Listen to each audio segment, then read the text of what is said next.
Morning பிரேக்ஃபாஸ்ட்டுக்கு வந்து ready பண்ண போகிறேன். நாளைக்கு என்ன பண்ண போகிறேன்னு பார்த்தீங்கன்னா கம்பு கூழ். ஸோ நானும் சதீஷும் வெளியே போயிருந்தோம். இது ஃபோக்கஸ் ஆகுதா? ஸோ கம்பு கூழ் நானும் சதீஷும் வந்து இன்னும் நீங்கள் அந்த vlog பார்த்துருக்க மாட்டீங்க. ஒரு 2 day ட்ரிப்புக்கு இங்கே கன்னியாகுமரியில் ஒரு ரெசார்ட்டுக்கு போயிருந்தோம். அப்போ போகிற வழியில் அங்கே வந்து நொங்கு சர்பத்து, உங்களுக்கு தெரியும்ல, எங்கள் ஊரில் நிறைய நொங்கு சர்பத்து, இளநீ அதெல்லாமே இருக்கும். ஸோ அதில் வந்து இப்போ அங்கே வந்து நிறைய கூழ் கடை இருந்துச்சு. ஸோ அதனால் நாங்கள் வந்து நிறுத்திட்டு வண்டியை நிப்பாட்டி கூழ் குடித்தோம். கம்பு கூழ் ரொம்ப டேஸ்ட்டாக இருந்துச்சு. அதனால் வீட்டில் வந்து நாளைக்கு பிரேக்ஃபாஸ்ட்டுக்கு எனக்கு ரொம்ப பிடிச்சிருந்துச்சு. ஏன்னா வந்து அதில் மெயினாகிட்டு அதுக்கு சைட் டிஷ் நிறைய கொடுத்துருந்தாங்க. வத்தல், ஊறுகாய், மோர் மிளகா, அந்த மாதிரி ரொம்ப நல்லா இருந்துச்சு. அதனால் பிரேக்ஃபாஸ்ட்டுக்கு அதுதான் பண்ணணும்னு சொல்லிட்டு இந்த கம்பு வந்து நான் கொஞ்ச நாள் முன்னாடி வாங்கினது. அதனால் அதை இப்போ வந்து ஊற போட போகிறேன். அங்கே இருந்த அக்காட்ட இது எப்படி பண்ணணும் அப்படின்னு கேட்டேன். ஸோ அவங்க வந்து இதை முந்தின நாள் நைட்டே ஊற போட சொன்னாங்க.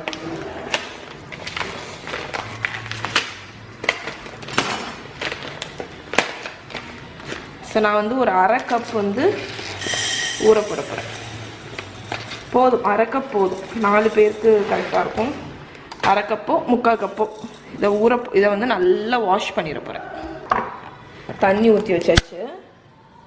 ஸோ இதை நைட்டு ஃபுல்லாக ஊறட்டும். நான் ஊற வச்சதை வந்து மிக்சியில் போட்டாச்சு. இதை க்ரஷ் பண்ணிடலாம்.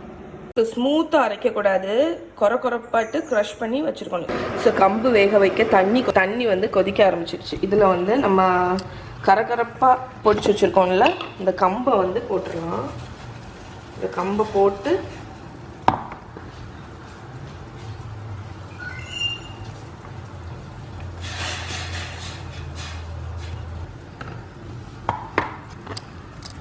ஸோ இங்கே பாருங்கள், கம்பை போட்டு இதை கிண்டி கொடுத்துட்டு, இந்த கம்பு வேகிறதுக்கு உங்களுக்கு எப்படியும் ஒரு 10-15 minutes ஆகும். ஸோ இது நல்லா வெந்தோன்னே காணிக்கிறேன். ஸோ இதை இடைக்கிட இப்படி கிண்டி கொடுத்துட்டே இருக்கணும்.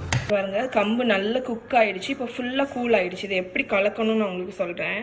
எவ்வளோ தேவையோ அவ்வளோத்த ஒரு பவுலில் எடுத்துக்கோங்க. அப்புறம் தேவைக்கு தக்கன உப்பு, தண்ணி விடுவோம், நல்லா கரைச்சிக்கலாம்.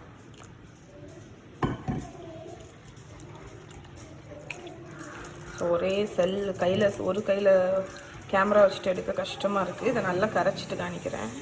இது வந்து மோர். இந்த மோரை வந்து இதில் கொஞ்சம் ஊற்றிடுவோம்.